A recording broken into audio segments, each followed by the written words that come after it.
Good afternoon, and welcome to the City Club of Portland Friday Forum.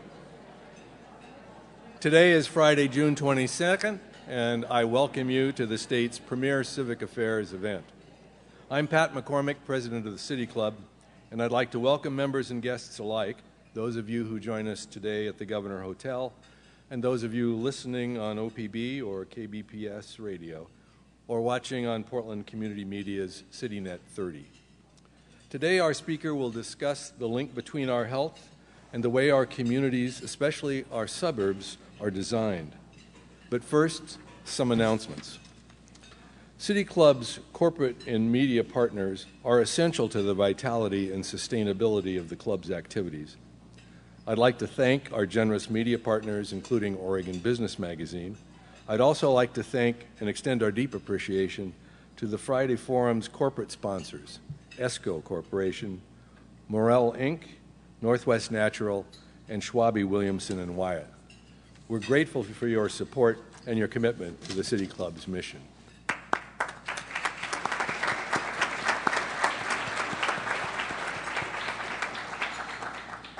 If your firm would like to support City Club's mission through sponsorship, please contact the friendly staff at the back of the room or call the City Club office.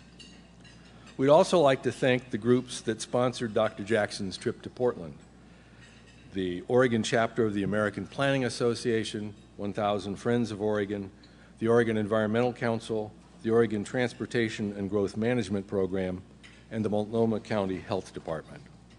As always, we'll be welcoming questions from City Club members at the microphone after the forum for a question and answer session with our speaker. In addition, we invite all of our audience members to locate the index cards that are on your tables. Write your questions on them during the forum and hold them up when I ask. City Club staff will collect these cards, and I will then read from the microphone at least one of those questions. We're sure you'll come up with some great questions for today's speaker. And now our program. Many modern lifestyle choices can exacerbate obesity, asthma, diabetes, and heart disease. For the first time in 2 centuries, today's children face shorter life expectancies than their parents, due in part to unhealthy lifestyles. It doesn't have to be this way. Today, our speaker will discuss how well-designed communities and better transportation choices can enable physical activity and improve both our physical and mental health. Dr. Richard Jackson is professor and chair of environmental health sciences at the Fielding School of Public Health at the University of California, Los Angeles. He lectures and speaks on many issues, particularly those related to built environment and health. He's the host of the public television series Designing Healthy Communities and has a book by the same name. He has co-authored 2 other books, Urban Sprawl and Public Health, and most recently, Making Healthy Places. He's served on many environmental and health boards, as well as on the board of the directors of the American Institute of Architects. And so with that, please help me welcome today's speaker, Dr. Richard Jackson.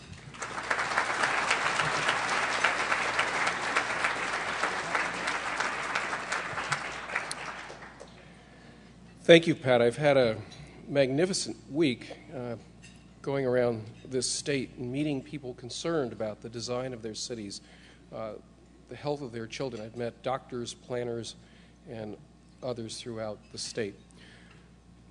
I'm a pediatrician by training. I had a big day on October 12th because I became a grandfather for the first time. And it was remarkable because in many ways I fear very much the quality of the world we're giving our grandchildren and the challenges that they face that are environmental, economic, social, and health.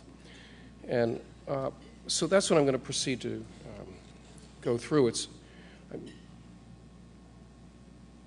The other thing I wanted to say about October 12th is this is the video of Designing Healthy Communities. It's been shown over 10 million homes around the country.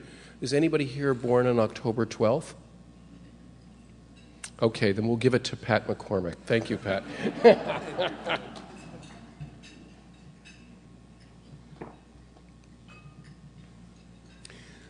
In the 20th century, we solved problems by atomizing them, by breaking them down smaller and smaller. And universities are set up to take problems apart and deal with them very individually and very narrowly. But I would assert the 21st century is over, and we are facing problems that are desperately interconnected. We're facing enormous challenges in the health and medical arena that I will be discussing, economic and social challenges, and environmental challenges ranging from resource depletion of fisheries to fresh water and global air pollution that is in fact worldwide and changing our climate. And one of the big messages I want to take away from this talk is that a good solution solves multiple problems. And in the 21st century, we've got to come up with solutions that can solve in more than just one domain at a time. And I get great pleasure out of my students at UCLA because they're less and less interested in super specialty and more interested in the boundary spanning and how do we deal with things they worry about most. And in my training at CDC, we would drill down into each of these individual problems, and more I began to confront that what people really cared about was where they lived. 30 years ago, when I was a young pediatrician, I never saw a child with type 2 diabetes. We called it adult onset diabetes. And the practice of medicine has changed dramatically. Imagine a 10-year-old child, about 5 out of every 30 kids that are seen in a pediatric office in any day will follow this scene. On the physical exam, the child seems fine, but he's 50th percentile for weight. But he's 50th percentile for height and 95th percentile for weight. If you're that much overweight, your blood pressure is too high, your cholesterol is too high, your blood sugar is too high. And oftentimes these kids are showing signs of depression. Now, a good doctor is not immediately going to pop pills into this child. You need to go off to the overweight clinic. Parents, no soft drinks in the house. So this is a takeaway for all of us here as well. No TV in the bedroom. And get into an exercise program, encourage sports, and 2 months later the child comes back and has lost 1 pound. He can't change the food at school. He can't change his walking in his neighborhood. They close the schoolyard and the play yards around the school with chain link fences during non-use hours. There's no time for exercise because no child can be left behind, and he can't stay after school for sports because if he misses that last bus, there's no other way for him to get home. And 2 months after that, that child is taking something like $285 worth of medications, and I'm not exaggerating. Something for his blood pressure, something for his cholesterol, something for his blood sugar. And what I will assert is over the last 20 or 30 years, we have medicalized what are, in essence, environmental problems. The environment is rigged against this child and his family. It's rigged against the doctor, and it's rigged against all of us. And it makes it very, very hard for us to be healthy and take charge of our lives. When I was a medical student at UCSF way back when, we held an event in the early 70s that was about the skyrocketing cost of medical care, of health care we called it then, in the United States. 7% of all the money in the United States going to health care. That's staggering. Well, this year it's about 17 to 18% of all the money in the United States. And I no longer call it health care, and I ask you not to call it health care because it's primarily medical care. Health care, I would assert, is largely preventive because that's how we do and maintain health. Well, with spending all that money, I would expect that, golly, we Americans must be really healthy and really live a long time. And we do pretty well. We've gained 30 years over our great-grandparents 100 years ago, 30 years of lifespan. But we're still about number 49 worldwide.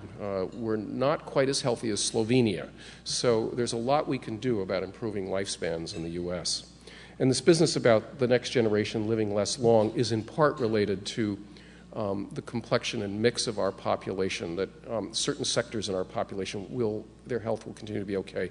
Other sectors are going to suffer terribly, and I'll go into that in more depth.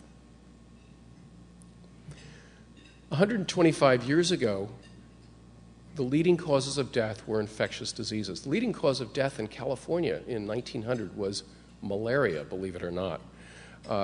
Everyone knew someone who had or died of tuberculosis. Everyone had a work colleague who had a child that died young because of intestinal illnesses or some other problem.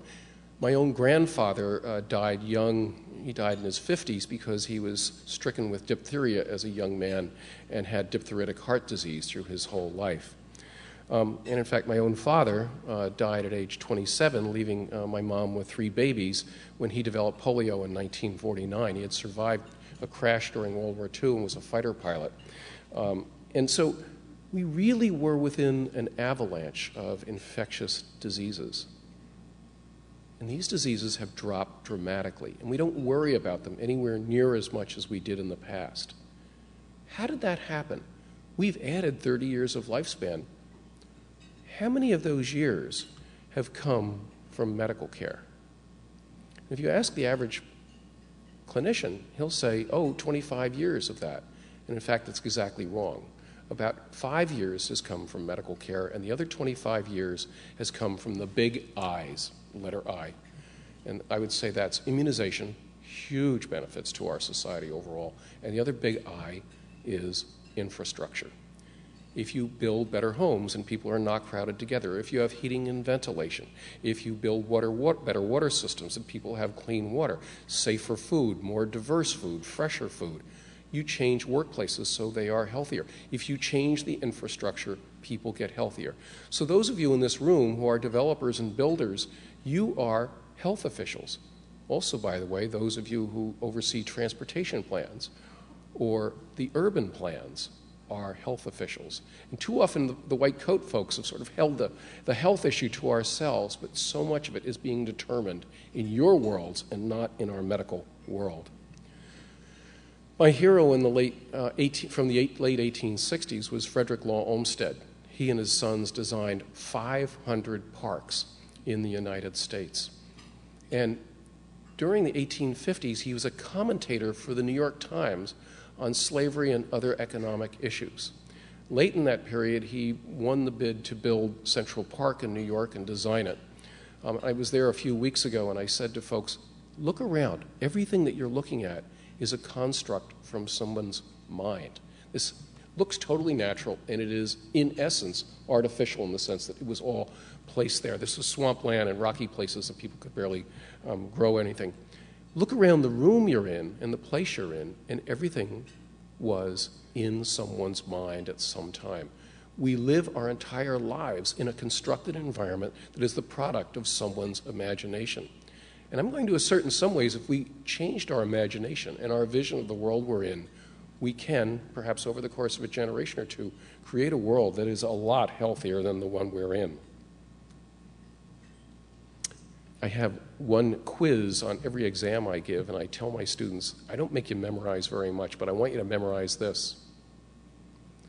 The purpose of public health is to assure society's interest in assuring the conditions where people can be healthy. Well, that sounds like a mouthful, but one day I was on a radio talk show, an AM talk show, and I was state health officer for California answering to Governor Schwarzenegger, and the guy that was interviewing me smelled of tobacco and was overfed and probably was OxyContin addicted. And he got in my face, and the very first question was, well, you work for the government, you must be lazy, stupid, or corrupt. Really disarmed me right from the beginning. And I said, well, I'm not lazy. I work extremely hard, and I'm not corrupt. I try and be as honest as I can. But I feel ignorant so much of the time, and so all of us in medicine are always at the edge of what we know, whether it's an eye injury or a kidney problem or something else. We can manage things, but there's so much to know to operate in the world we're in. And the only answer I could give him is, I'm not out trying to push the nanny state, but I am out to assure conditions where people can be healthy. And this strategy works. And I'll take you through some examples. So for 9 years, I was at CDC, and I went there in 1994, moved from Berkeley with 3 young children. It was a chance to be a director of one of the centers, environmental health at CDC. You can imagine when we arrived in August on a 95-degree day that my East Bay children thought I was clearly the stupidest man in the world, and my wife was too polite to inform me of that as well.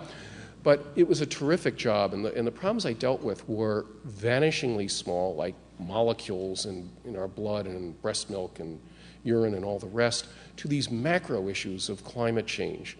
And one day in late 1999, the head of CDC asked for his directors to come in. He was writing an article for the Journal of the American Medical Association. The article was going to be on what are the big threats of the 21st century. And I'm thinking big things and little things, and I'm driving along Buford Highway in Atlanta, 7 lanes wide, no sidewalks on either side, homes of the very poor, 2 and 3 stories high, all the way along, 2 miles between crosswalks. This street had the highest pedestrian death rate in the state of Georgia, which had one of the highest pedestrian death rates in the United States. And every time you saw an article about someone being killed crossing the street, it was an article about jaywalkers. And it didn't call attention to the fact that on a 95 degree with, and you're rushing to work and the bus is going the other way and it's a mile to the crosswalk, yes, people are going to jaywalk. And as I was driving along, I looked over to the side of the road, and here was an elderly woman struggling, carrying a shopping bag, one in each hand. It was hot, and I wanted to give her a ride, and I didn't do it. And I went to the meeting, and I kept thinking about her, and I thought, if that poor woman collapses, the cause of death will be heat stroke, and it won't be absence of trees, absence of public transportation, absence of amenities could make her life more bearable. And if she's killed by a truck going by, the cause of death will be motor vehicle trauma. And it won't be absence of sidewalks, public transportation, poor urban planning, or failed political leadership. And I tell that story, it's kind of homely, but the point is that public health is about the causes of death. And we've got to move upstream, which is why I want to talk to transportation and planning people and the rest. It's inherently political once you start arriving and saying, wait a minute, you transportation people need to do more to reduce the death rate in this country. You planning people need to do more to make it easier for people to walk and to have more public transportation so we can pollute less. Well, at that meeting, we came up with the 10 leading causes. If you go to the first issue of JAMA, you can find the article from CDC talking about them. But overweight, mental health issues, developmental issues, diseases of the aging populations, and macro environment issues were 5 of them. All 5 of them have at their core where we live, what we build, and how we live. We have built about 2 million homes, and if you look at the average suburban home that's been built, it is a garage that happens to have some people attached to it. And to get to that home, and we had people living out in Tracy and working in Berkeley, a 2-hour commute on a tough day. And you can imagine they're leaving at 5:30 in the morning, getting home at 7 at night. What do you make for dinner at that point after being in the car, white-knuckled, going over the Altamont Pass twice a day? But, you have fast food. It's very tough to have a reasonable family life in that kind of situation. Guess what the U.S. affordable housing policy was for the last 50 to 60 years? And the real estate people in this room know what it was. It's called Drive Until You Qualify. Because we kept building homes further and further out because that's what people could afford. And they look like a bargain when you're paying a relatively low amount, but then when you add in 30 years of a long commute, and the fact that you're not building equity when you're burning off gasoline and the use of your car, it's a short-term bargain and a long-term cost. And that's really the second big metaphor that I want to convey. In 1955, I was old enough to watch the opening of Disneyland. And I bet a bunch of the people in the room remember this as well. And here I was a kid in New Jersey on a hot day watching this on a black and white TV. And I'm thinking, wow, I'd like to go to Disneyland. This would be great. And they actually have a place that is like Old Town America with sidewalks and places like this. And gee, that looks so cool. In fact, it's one of the most popular places today at Disneyland is some place that looks like where people lived for 100 years very happily in the U.S. The other thing that was amazing about it, if you pull up some of this video, is you see about 3 cars going by on the San Diego freeway, and that was probably the last time 3 cars were on the San Diego freeway ever. In fact, if you Google a trip, and I now live in Los Angeles, if you figure out how long it takes to get to a meeting, it always says, well, it'll be 35 minutes or 2.5 hours in traffic. And no meeting starts at UCLA without someone apologizing, saying, I'm sorry I was late, there was a wreck on something or other. And also, if you ask anyone in Los Angeles, what is the hardest part of your day? They will say, oh, it's my commute. My job is tough, but my job isn't bad. It's the commuting that's really wearing me out. You know, back in 1955, there were only 160 million people in the U.S. We're twice that. California has now 3 times as many people as that. Sea level has risen about 10 inches over that period of time. It will rise a good people are estimating as much as 60 inches over the next 100 years. So there are big changes on the horizon. All this driving, if you compare how much we were killed per mile driving in 1955, every mile you drive today is 7 times safer than it was. The fatality rates are 7 times lower per mile. Whoa, this is great. You know, what a success story. Except the absolute number of people that die is about the same. Why? Because we're driving 7 times as much. So the vehicle miles traveled have gone up dramatically, and we've really not brought down the number of people killed. I imagine that about 1/3 of this audience has bought a lottery ticket on the hope that somehow I could win a big prize, a 1 in a million chance. Well, your 1 in a million chance of dying the next time you drive in a car is 88 miles. So every time an American drives 88 miles, they're buying a 1 in a million lottery ticket for death. So the real way to bring down our deaths in the U.S. from car crashes is to drive less. The Chinese figured this out. They're building a high-speed rail system around China. Europe has added about $80 billion worth of high-speed rail. It's far more efficient in terms of CO2 production, getting people back and forth, particularly in bad weather and where they want to go. And we somehow can't manage to do this in our country. The leading cause of death from ages 3 to 33 is car crashes. Second leading cause of years of life lost in the United States. Because, you know, young people die, it's a lot more years of life lost. So one other thing I would like to posit is we need to embrace the idea that 20 is plenty. If you're hit by a car going 20 miles an hour, you have a 5% chance of dying. If you get hit by a car going 30 miles an hour, you have a 45% chance of dying. And really, you know, if you're driving across downtown Portland, you don't get across that much faster at 30 miles an hour than 20. And so many cities, including Hoboken, New Jersey, and I'm trying to get the UCLA campus to move to 20 is plenty.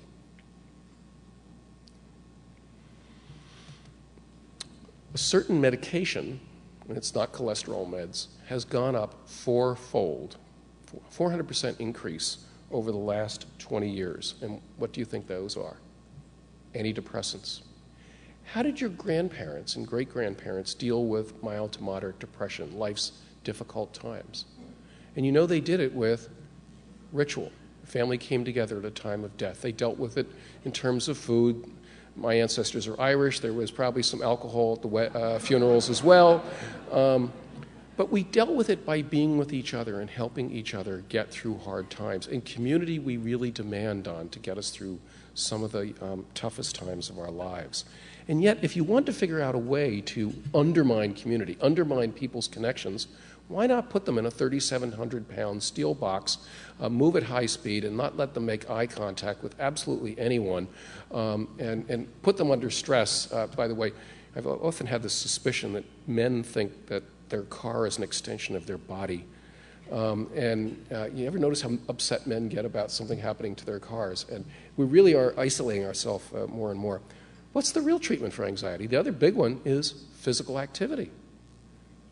When you exercise, your serotonin levels go up, and if it's daylight, your melatonin levels go down, your sleep hormones go down, and it is shown to be as effective as mild to moderate exercise, particularly in green spaces, is as effective as the SSRI medications. So we've engineered physical activity out of our lives, and our love for the automobile means that an awful lot of pollutants go into the atmosphere. Do you think more people die from car crashes in U.S. or from the exhaust of vehicles in the U.S.? And you know I would not ask the question unless, of course, it's actually the vehicle exhaust that's killing the larger number of people. And it's not always someone who's older with a frail heart. It is that as well. If you have a high school child or grandchild and you're in a highly polluted area in Los Angeles and you're really proud of this child, they do 3 sports when they go off to high school and they do it for 4 years, and you compare that child's asthma rate with a child that goes to a low air pollution school, they will have about a 330%, 3 times the rate of asthma at the end of high school because of air pollution in that area. So again, our love for cars and vehicles we're paying for it in terms of blood, we're paying it in terms of respiratory ability. And these vehicles are putting out carbon dioxide and a series of other things, and in 1955, when Disneyland opened, the planetary CO2 was about 310 parts per million. Planetary CO2 was just announced to be 400 parts per million, at least at certain locations in Antarctica the other day. This is colossal in such a short period of time. And we probably aren't going to be able to mitigate this going forward. We're going to have to really think about the redesign of our communities facing a planet that's much hotter with much more violent weather. The generals of the U.S. government are extremely concerned about this. I know some certain political leaders. In fact, I believe that North Carolina has now voted that there's no such thing, their legislature, as climate change. But in fact, the generals are taking this very seriously and are preparing for it as well. Some of you may have seen the HBO series on the weight of the nation. There's some spectacular slides from CDC on obesity rates, but the obesity rate in Oregon in 1991 was 10 to 14% of our population. By 1997, it was 15 to 19%. By 2004, it was 20 to 25%. And by 2010, it was over 25%. We've doubled the prevalence of obesity in our adults. I think it's gone from 17 to 34%. And we've added about 25 pounds to the weight of every single adult in America. Watch a movie from 1970. And you remember thinking as a kid, oh boy, those guys are big. Now you look at them now and they look tiny compared to the average American today.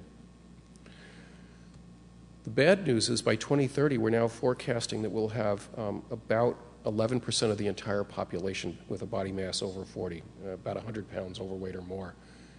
We're already at 17% of the GNP going to medical care. We cannot cope with this huge onslaught. Having high blood pressure means, being obese means it raises our blood pressure, our risk of stroke, our risk of heart disease, our risk of liver and gallbladder disease, joint problems, and a baby with a birth defect. But the big thing we worry about most is the risk of diabetes. And it just goes up and up and up. For a man and for a woman, it goes up twice as rapidly, those risks. The prevalence of diabetes in 1994 was about 4% in Oregon. In 2001, it was about close to 6%, and by 2007, it was closer to 7 or 8%. So there are parts of the U.S. now that have 1 person in 9 with a disease that's going to cost them their eyes, their kidneys, and their feet. We're now spending 2% of their entire GDP on diabetes.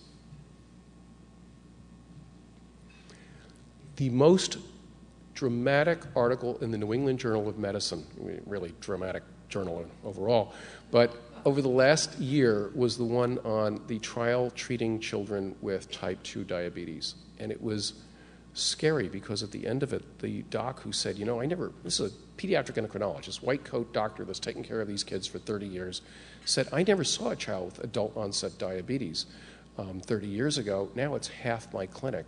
And the treatments that I'm using 2 different drugs and insulin, and they're still failing, and their glucose levels are still running too high. And when that happens, it puts kidneys and other parts of the body at much greater risk.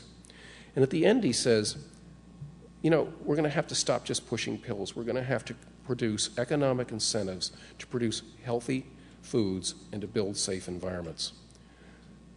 Since 1980, the price of healthy food has become twice as expensive, and the price of stuff that's not good for us has become half as expensive. And part of the reason is your taxes direct $14 billion for price supports for places that produce huge amounts of commodities, namely corn and soy and other things.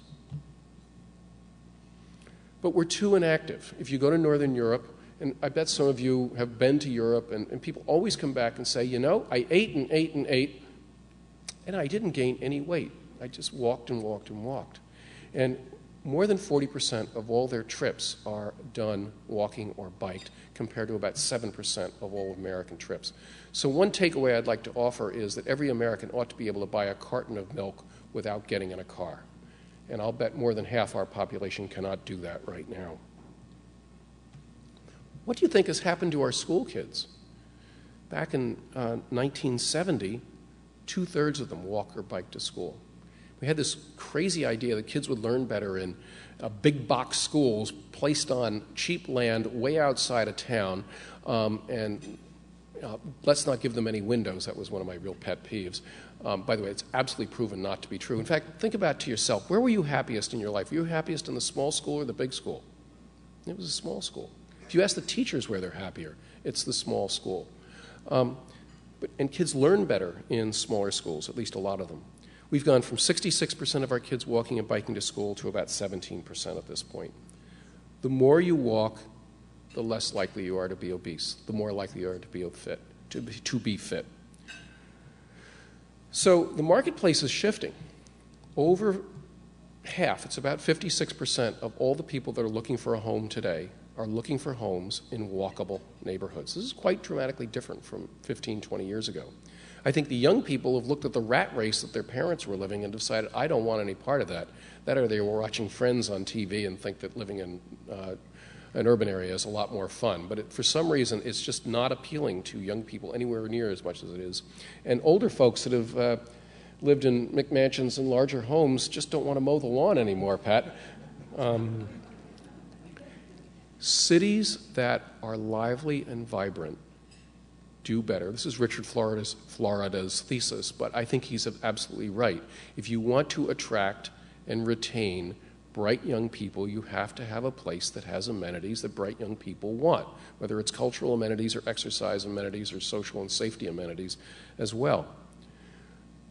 We have to enable our kids to become more fit. The generals of the U.S. government, the Pentagon, is worried that 2 out of every 7 volunteers for the U.S. military cannot get in because of lack of fitness and obesity. California's put in place, and I'd like to give a recommendation to my dear friends in this great state. We have the fitnessgram on the report card. It's 6 measures of a child's fitness. Can you run, walk a 12-minute mile? Well, there are probably half the people in this room, even in their 50s and 60s, could do that. And yet 3/4 of our kids in the U.S. cannot do that. So we've got to reinstill physical activity in their lives. And it's not just PE, it's the walking and biking to school. Every child, in my opinion, as a pediatrician, and most of the Academy of Pediatrics agrees with this, has a right to be able to walk or bike safely to school. And when we take that freedom away, or that ability, we're taking away some of their life. Actually, we're taking away some of their lifespan with the loss of fitness. We're taking away their freedom. When many of us were young, we went out and wandered all over the place on a Saturday and didn't come home until it was 6 o'clock or dinner time. And many of our kids don't have that freedom. And we're certainly depriving them of happiness because children do need to be with other kids and to be around. So if you're not a child and you're in your 50s and you want to really get healthier, the obvious one that every doctor is going to tell you is you got to stop smoking. We've seen a 23% decline in smoking in California with the anti-smoking efforts that have gone on. I'm sorry, we've gone from 144 packs to 44 packs and a 23% decline in lung cancer, which is really amazing because you don't think you'd get those benefits as quickly as we have.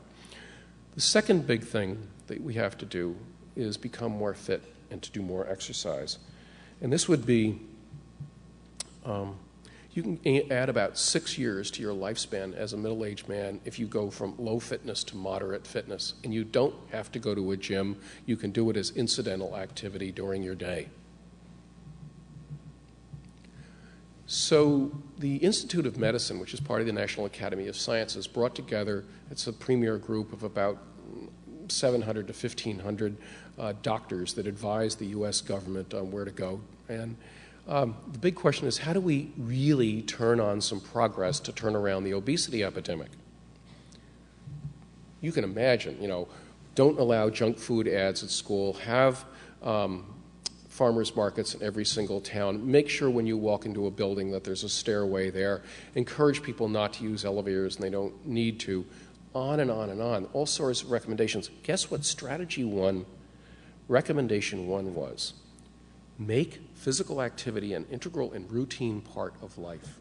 Communities, transportation officials, community planners, health professionals, and government should make promotion of physical activity a priority. Increase access to places and opportunities for doing such a thing.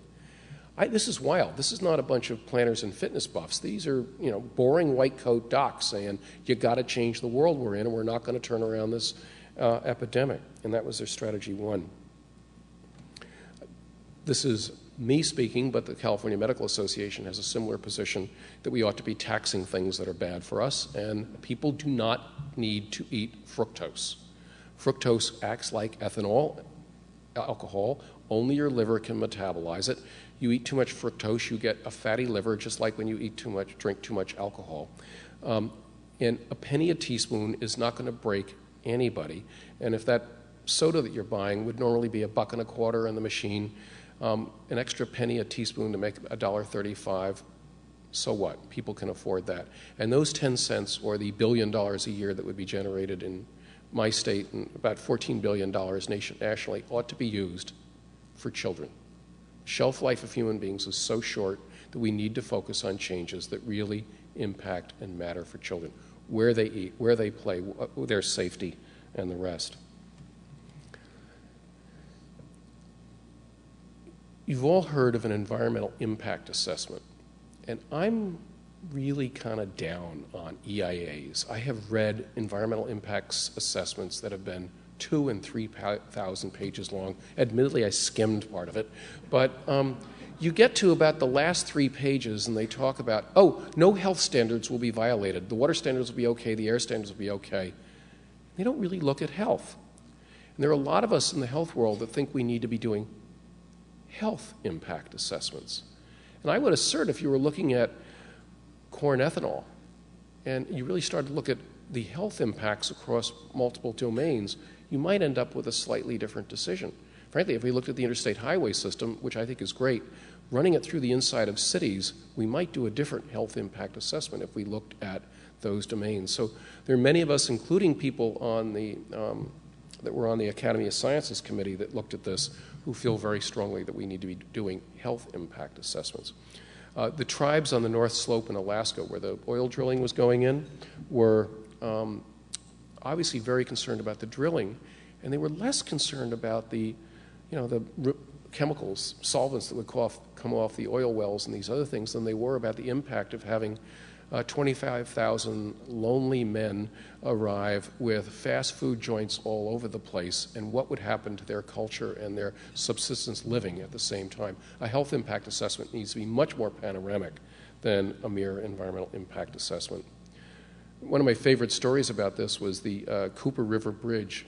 It's now called the Ravenel Bridge in Charleston. People demanded that there be a walkway, bikeway along the side of this bridge. And the transportation officials said, no, we've got a nice plan. We don't want to put that in there. And the financial officials said, no, it'll cost too much. And the people said, no, we want a way to walk or bicycle across the bridge on the side. Eventually, the community won. It was put in place. It is now the third most popular draw for visitors to the city of Charleston, which has really gone from a city that was struggling to a place that everybody wants to visit and enjoys very much. So some other solutions. Charlotte, North Carolina, and a southern city. By the way, I've given plenty of talks in Charlotte when I was at CDC, and I could get people's attention by saying, now you don't want to be like Atlanta, do you? Or even worse, boy, you're just like Atlanta, and then they really react very strongly. They put in a light rail system in 2007, and they happened to be doing a health study of about 1,000 people before and after the light rail went in. About randomly, half of them started using the light rail. They were doing it because they wanted to save money, be less stressed, and be able to read their newspaper or their book and go to work, talk to their neighbors. The other half didn't take the light rail. 2 years later, they went back to do this health survey again. They happened to ask, do you take the light rail? And found that the people using the light rail, quote unquote, doing active transportation, were 80% more likely to meet the Surgeon General's guidelines for physical fitness. They didn't even know they were doing a health study. And the people who were using light rail had lost about 6.5 pounds. Now and that's actually about the difference between people living in sprawling areas and non-sprawling areas, is about 6 pounds. So, we've gained a lot more weight than that, and I can talk about other sources, but if everybody in America lost 6 pounds, boy, that would be a health benefit for all of us. So our young person starts to walk or bicycle to school. Remember the young man that we were seeing? He does it 4 days a week. He saves the family car from running about 1,200 miles a year, 64 gallons less gasoline, saves $700. He makes new friends. When he does this, a 30-minute walk each way burns about 125 calories, so that's about 40,000 calories a year if he does it 4 days a week, round trip. 11.5 pounds of body fat. He goes back to the doctor after 2 years. He's lost 23, the de facto 23 pounds, but he's grown over that same period of time, so he's still 50th percentile for height, but he's down to about 60th percentile for weight. Not bad at all. Blood pressure's down, his cholesterol's down, his blood sugar's down. His energy level and mood are much better. He has a girlfriend, and he lives happily ever after because we've created environments that kids can have more autonomy, play, and enjoy their lives. So, some quick things as well. I think I've captured most of the big ones. I want a couple of quick points. Local is good. Boy, I'm just so impressed with Pioneer Square. To go from actually a beautiful hotel to a parking lot to, once again, the heart of a city. Boy, the city ought to be proud. It's something, as I went around the state and visited many other cities, that story came up over and over again, and the message of capturing stories. The second one, and maybe in the Q&A we can talk about this, we need to make the healthy option the default option. In other words, make the easier thing to do the healthier thing instead of the harder thing. And I guess the third one is there are a lot of docs, physicians, who are extremely worried about the trajectory of their patients and feeling helpless, and they'd very much like to join with those thinking about transportation, planning, housing, and other such issues to create healthier communities for all of us, including our children. With that, I will stop and thank you all very much.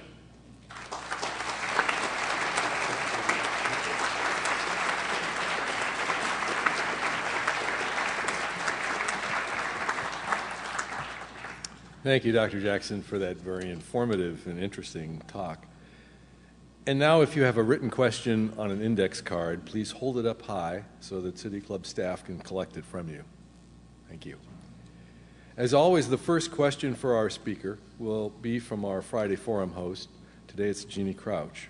Jeannie is the Director of Sustainable Growth at Charter Construction, where she focuses on business development, community outreach, and sustainability. Jeannie has been a City Club member since 2006 and has served on the Friday Forum Committee before serving on the board. Jeannie? Thank you, Pat, and thank you, Dr. Jackson, for your really informative comments on this critical issue. There are so many questions, and I know that the audience is going to ask you some very probing questions. The one that came to mind for me is, what really is the proper balance of public efforts and private responsibility in addressing these issues? And I'm particularly thinking of the responsibility of the development community and the design community in addressing both new development, but also the existing developments that we already have, many of which don't have sidewalks and aren't walkable. Okay, for my next hour, I will attempt to answer this.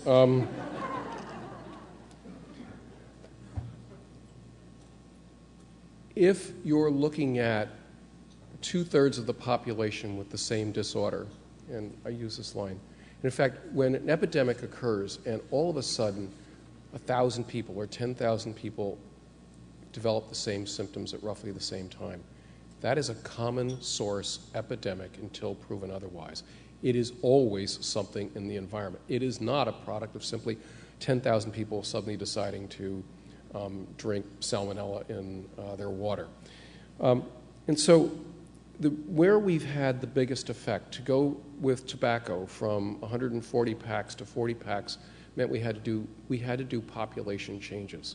We had to tax tobacco. We had to do anti-tobacco advertising, and we had to make indoor smoking basically difficult and illegal.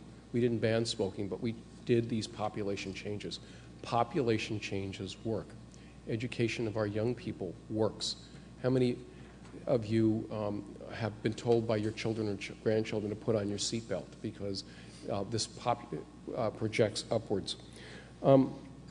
Yes, there is a lot of personal responsibility, but if a soda company is spending $75,000 a second during the Super Bowl with beautiful young people swilling beer and sugar suds and telling people that they can be healthy if they consume lots and lots of this stuff and they can be beautiful too, we're sending messages that are deeply unhealthy to people. It's the position of the Academy of Pediatrics that we should not be advertising unhealthy food to children. If you're 18 years old or 20 years old, that's certainly that's a prerogative, but I guess I'm deeply troubled by the idea that a corporation is a citizen. If they are citizens, they need to die every 80 years and be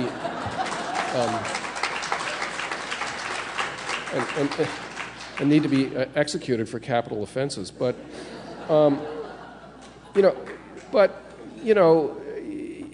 we've got to. It is very difficult to simply change people's behavior by educating them. So we've got to make it much easier for us to be healthy. It's much easier not to smoke if nobody around you smokes. By the way, one of the real experts on this whole issue of messaging and how we get people to change is Larry Wallach, who's the dean at the public health school. And I don't know if he's done a seminar here, but it would be very good. New places. When I first did a policy piece on we ought to be building more dense, walkable, sustainable communities, the American Association of Home Builders wrote a letter to the head of CDC saying I should be fired and that I was guilty of worse than junk science. I can actually show the data that people walk more in more walkable communities. There were 180 sessions on land use at the last public health meeting and 140 on built environment. There are now 7 joint programs, at least around the country, that are doing training in urban planning and public health. And people are experimenting with what works. Nobody wants lousy density. You need to build places that have beauty, that have good sightlines, that have vegetation, that are clean, that are quiet, and that work for people. Retrofitting can be done, and I'm impressed with the Public Partnership for Public Places can do, public spaces. Oftentimes, removing a couple of buildings and putting in some sight lines with water features can make an enormous difference. I believe that one of the downtowns has created both a fountain in the center of town. I want to name, I think it's Redmond, and that will have an ice skating rink in the winter and spray fountains in the summer, which is a heart for the town, not terribly expensive. I was shocked in the city of Bend with that beautiful view of the Deschutes River that the best view in the city is occupied by a parking lot that has about 20 cars sitting in it, and what a waste of an amenity for the people that are living there. So there are retrofit things, and yes, you'd have to buy out those places, but I can't think of anything more important than giving our children healthy places to live. We will now take questions from the floor. As always, we invite members to the microphone to ask their questions. Asking questions at the Friday Forum microphone is a privilege of City Club membership. Before asking your question, please identify yourself as a City Club member and ask your question in 30 seconds or less. If I flash this wonderful question mark card, it means please wrap up your question. Also, I will read at least one audience member card from the index cards that were submitted. Thanks. Ray Polani, City Club member. It's obvious that transportation shapes our cities. All we need to do is look at some of the older cities and some of the newer ones. And for that matter, we can look at Europe and we can look at our country and compare the two. The automobile is certainly one of the problems. All we need to do is look at the amount of space that we're devoting to the automobile. I don't mean only roads and freeways, but I mean parking space in the cities. How much better use for that land? Well, let's get to the question. The question is money, funding, and what we desperately need is alternatives, working alternatives. Obviously, in the city, it's public transportation. And so my question is, how can we convince the people that we got to change the way we fund transportation, what kind of transportation we fund? What do you think? Very quickly, one is we have now paved over 60,000 square miles of the United States of America, and we could supply all the electricity needs of the United States of America with 60,000 square miles of photovoltaics. And we wouldn't be sending a whole lot of money to the Middle East in order to do that. So that would be number one. Two, people have begun to vote with their feet, and if you create good quality transportation, nobody wanted to take the subway in New York 30 years ago. It was scary, and it's very heavily used. In fact, they're building a whole new line to accommodate this. People want to be on safe, clean transit systems. I personally prefer rail to buses for a number of reasons. I find it hard to read or work on my computer on a bus, but you can't have transportation and transit systems without density. And one more time, we come back to the fact that if you want people to live in denser environments, they have to be high-quality environments. Jason Miner, City Club member and Executive Director of 1,000 Friends of Oregon. Dr. Jackson, you've had the chance to travel around the state. I think you were in Bend, Salem, Eugene, Medford, Roseburg, and it looks like it's been a great tour. What do you think from your experience there? You spoke to some of the assets that Redmond has and some of the challenges that Bend has. What do you think from seeing the state as a whole are the primary policy actions that we can take at the state level, either through the legislature or the administration? What policy can happen at the state level that could advance the objective that you cite of making the healthy choice the easy choice? I haven't thought this one through enough, Jason, but one is you've done a lot with your complete streets, and living streets, because roads getting people from one place to another, that's one thing, but streets are really where people live, families live, and make them able to work for old people, young people, everyone in between, disabled folks, is really a very important step. There is a fair amount of marketing you have to do. We're pushing a program in Los Angeles, and there's a lot of pushback.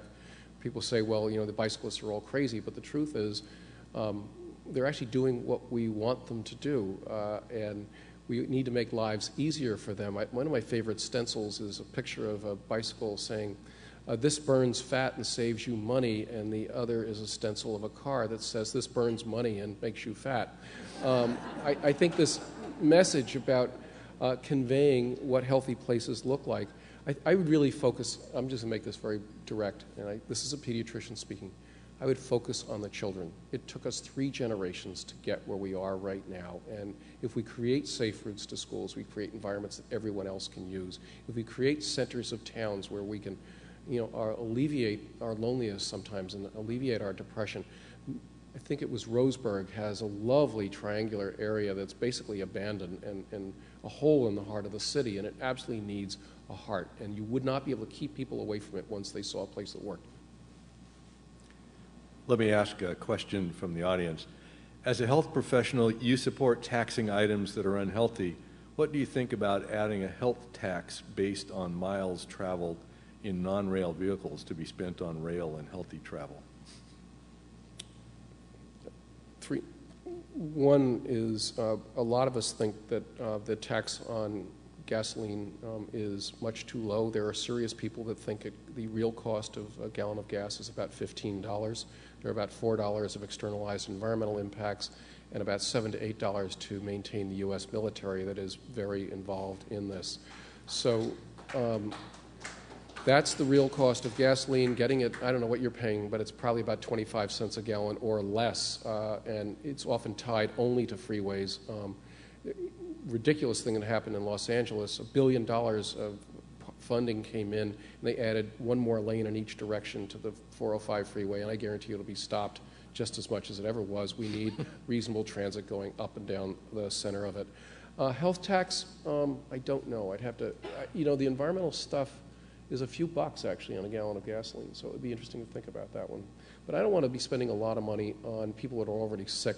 I really want to be spending the money on prevention. In fact, one other takeaway, spend the first dollar on prevention, because when prevention is the end of the spending pipeline, it always gets left out. Nick Granum, City Club member. You mentioned a lot about financial incentives, and it sounds like the people who are least able to pay for these things are the children that need them the most.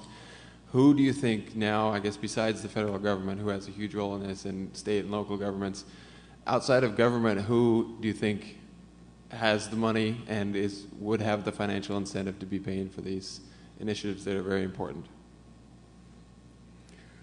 Well, after the home builders criticized me, I did say to them one day, look, I'm your best friend. I'm arguing for 14 to 60 dwellings on an acre instead of 2, and you could make a whole lot more money if you actually were following some of these suggestions. But again, build good density, don't build bad density. And people are voting with their feet. Places that have done this have done a good job. Just very quickly, in Los Angeles, we voted a penny sales tax.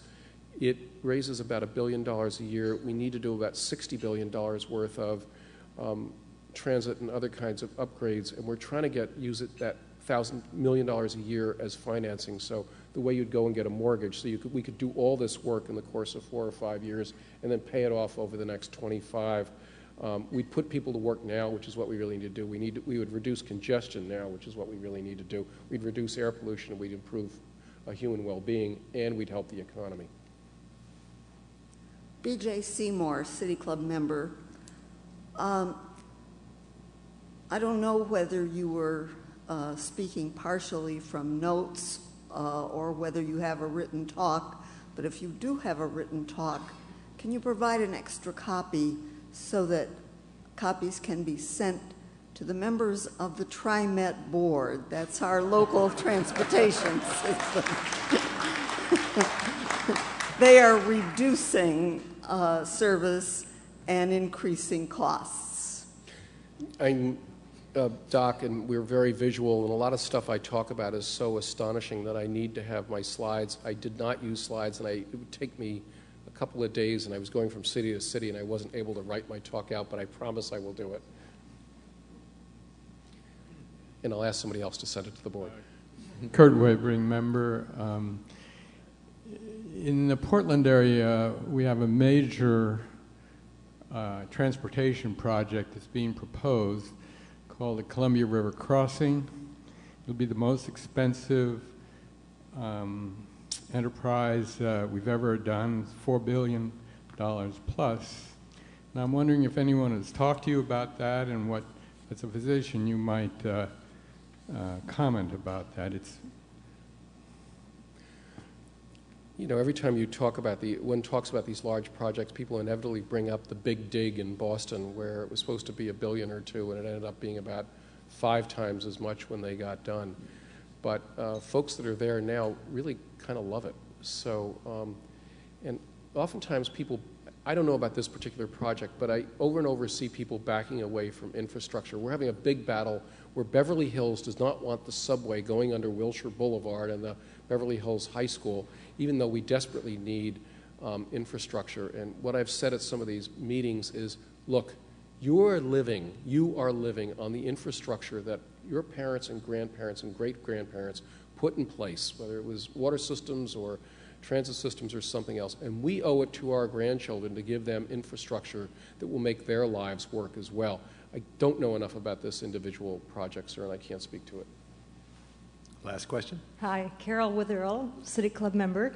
At my table, we have people from the Department of Transportation, from Affordable Housing, REACH, from planning and carbon accounting, and a former pediatrician, and an educator. And so my question is, how do we get people, civic leaders and professionals, people at the helm of their organizations, together in ways that are systemic and not atomistic, and keep the dialogue moving forward with the benefits of everyone's input and viewpoint?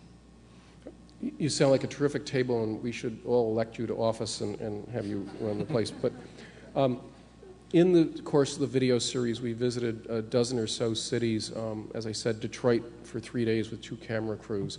The one thing I came away from all those visits to the cities is, what's the most important thing you can do as you think about the change of a locality or a city or even a region?